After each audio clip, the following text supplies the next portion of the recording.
자, 미생물의 생육에 영향을 주는 인자 5번째 온도 보도록 할게요.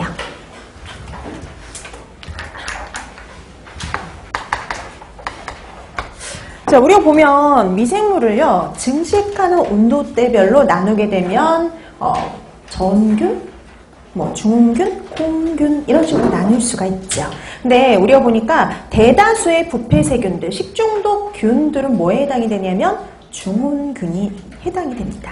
자, 그래서 우리가 보면은 대다수는 중온균이다 라고 보시면 돼요. 대다수는 중온균입니다.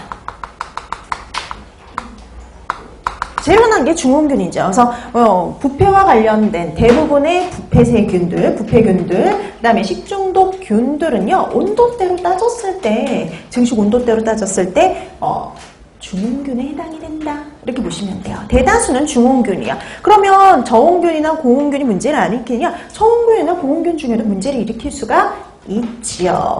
그 중에서도 저온균 중에 특히 문제가 되는 게 있어요. 저온균. 그 저온균의 대표가 되는 건 슈도모나스입니다. 슈도모나스. 자, 이 저온균의 가장 대표가 되는 게 바로 이 슈도모나스인데요. 식품을 우리가 저온 조장할 때, 그러니까 냉장 보관할 때요. 식품을 냉장 보관할 때 부패시키는 대표적인 세균이 바로 뭐냐면 슈도모나스 이렇게 보시면 돼요. 이런 슈도모나스 같은 경우에는요. 거기도 책에도 있지만 저온에서 단백질 분해력, 유지 분해력을 갖고 있어요. 그래서 단백질 유지 분해력이 있어서요. 식품의 부패를 일으키는 대표적인 세균이다 라고 보시면 됩니다. 이 슈도모나스가 또 대표적인 수종세균이에요.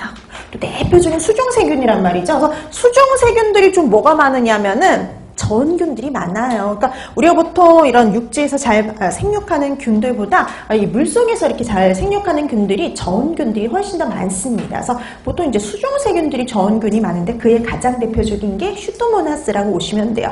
그래서 여러분 앞에서 그 얘기도 했었죠. 이 슈도모나스가 가장 대표적인 수종세균이다 보니까 또 뭐에 되게 우점종이었냐면 어패류의 우점종이었죠. 그래서 이 슈도모나스가 보통 이제 문제가 나올 때, 이 어패류의 우점종이다, 요거와 함께 저온균이 같이 나올 때가 많죠.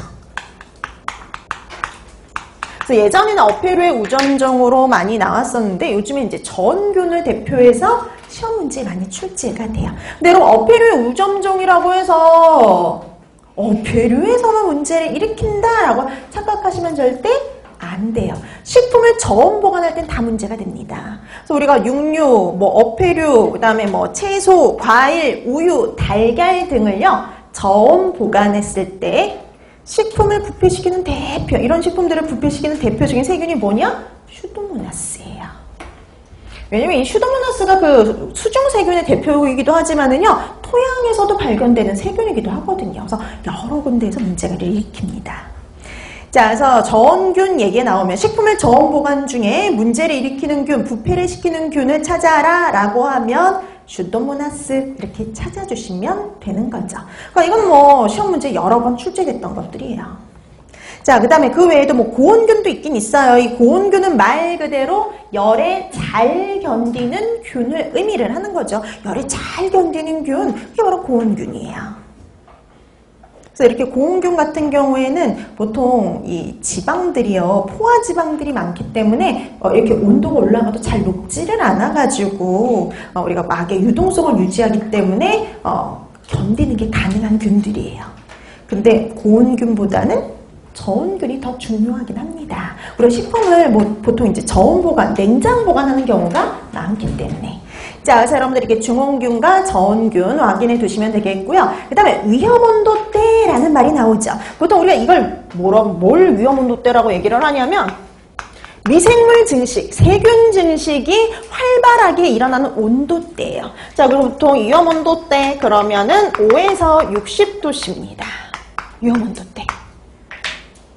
5에서 60도씨에서는요, 세균이 활발히 증식할 수 있다는 소리예요. 그래서 우리가 보통 냉장고의 온도는 5도씨 이하라고 유지하라는 이유가요, 바로 위험온도대가 5에서 60도씨 사이거든요.